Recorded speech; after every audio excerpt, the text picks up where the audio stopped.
على نبينا محمد وعلى آله الطيبين وأصحابه الطاهرين ومن تبعهم بإحسان إلى يوم الدين. أما بعد، قال الله عز وجل: يا أيها الذين آمنوا قوا أنفسكم وأهليكم نارا وقودها الناس والحجارة عليها ملائكة غلاظ شداد لا يعصون الله ما أمرهم ويفعلون ما يؤمرون. عن عبد الله بن عمرو بن العاص رضي الله تعالى عنهما أن النبي صلى الله عليه وسلم قال: مروا أولادكم بالصلاة وهم أبناء 7 سنين واضربوهم عليها وهم أبناء 10 سنين وفرقوا بينهم في المضاجع. رواه أحمد وأبو داود. اللهم صل على محمد وعلى آل محمد كما صليت على إبراهيم وعلى آل إبراهيم إنك حميد مجيد. اللهم بارك على محمد وعلى آل محمد كما باركت على إبراهيم وعلى آل إبراهيم إنك حميد مجيد. رب زدني علما رب اشرح لي صدري ويسر لي أمري واحلل عقدة من لساني يفقهوا قولي. سبحانك لا علم لنا إلا ما علمتنا إنك أنت العليم الحكيم. ربنا تقبل منا إنك أنت السميع العليم. محترم صدر جلسہ ڈاکٹر عبداللطیف الکندی المدنی حفظہ اللہ، نائب صدر جمعیت اہل حدیث جموں و کشمیر، محترم صدر جمعیت اہل حدیث تحصیل رامبن، محترم صدر جمعیت اہل حدیث تحصیل رامسو، محترم صدر جمعیت اہل حدیث ضلع رامبن عبدالرحمن والی صاحب، علماء کرام، ذمہ داران، نوجوانان، طلباء، عزیز بچوں اور پردہ نشین خواتین، جو کسی زمانے میں شاید 2000 کے آس پاس کی بات ہے کہ یہاں پر محمد اقبال سحمد نام کے ایک مولوی صاحب پڑھاتے تھے. ان کی محنت سے پھر محترم سجاد احمد مدنی صاحب ناچلانہ میں مرکز تعلیم القرآن و سنہ میں داخلہ لیا اور پھر ان کی تعلیم کا سفر آگے بڑھا تو آج الحمدللہ وہ مدنی عالم ہیں اور یہاں پر اپنی دینی خدمات انجام دے رہے ہیں، مختلف جگہوں پر اپنی دینی خدمات انجام دے رہے ہیں. تو یہ سفر یہاں سے شروع ہوا ہے. یہ تاریخ ہمیں نہیں بھولنی ہوتی ہے، اس تاریخ پر ہماری نظر رکھنی چاہیے.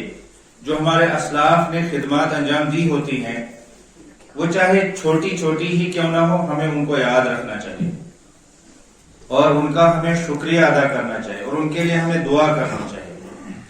یہ ضروری بات ہے. تو اس لیے میں اپنے ساتھی، یہ ہمارے ساتھی تھے، محترم عبدالقیوم سراجی صاحب کو اچھی طرح معلوم ہے یہ بہت بڑے عالم نہیں ہیں. ہمارے ساتھ پڑھنا شروع کیا لیکن پھر 1-2 سال کے بعد یو پی گونڈا چلے گئے، پھر وہاں نہیں پڑھ سکے، واپس آئے اور پھر اسی طرح سے چھوٹے چھوٹے مدارس میں کام کیا، شبینہ درسگاہیں کھولی تو موقع ملا ان کو یہاں بھی کام کیا. تو یہ میں نے جیسے کہ کہا کہ کوئی بہت بڑے عالم نہیں ہیں، عام انسانوں کی طرح ہیں، لیکن اللہ رب العالمین نے جس بندے سے کام لینا ہوتا ہے اس سے کام لے کر رہتا ہے. یہ جہاں بھی گئے ہیں اپنے نقوش چھوڑ کر گئے ہیں، وہاں کے لوگوں کو متاثر کرے بغیر نہیں چھوڑا ہے. مجھے اچھی طرح یاد ہے، ابھی آپ لوگوں نے بھی ان کا ذکر کیا، اللہ تعالیٰ ان کو شفا نصیب فرمائے. یہ بہت تمنا کر رہے تھے، پرسوں جب انہوں نے سنا کہ وہاں اجتماع ہے تو آنا چاہتے تھے لیکن صحت کے اعتبار سے یہاں آنے کے قابل نہیں تھے تو نہیں آ سکے. اللہ تعالیٰ ان کو شفا نصیب فرمائے. تو جہاں بھی یہ گئے اچھی طرح سے لوگوں کو متاثر کیا. میں نے سنا چہیل والوں سے چلیل ایک جگہ ہے بانیہال میں، وہاں انہوں نے کام کیا، وہاں کے لوگ بھی ان کی تعریف کرتے ہیں، ان کی اچھائی بیان کرتے ہیں، اور بھی بہت ساری جگہیں. تو یہ ان کے بارے میں آپ کے سامنے ضروری بتانا چاہتا تھا. اللہ تعالیٰ ان کو حفاظت عطا فرمائے، اللہ تعالیٰ ان کو شفا نصیب فرمائے.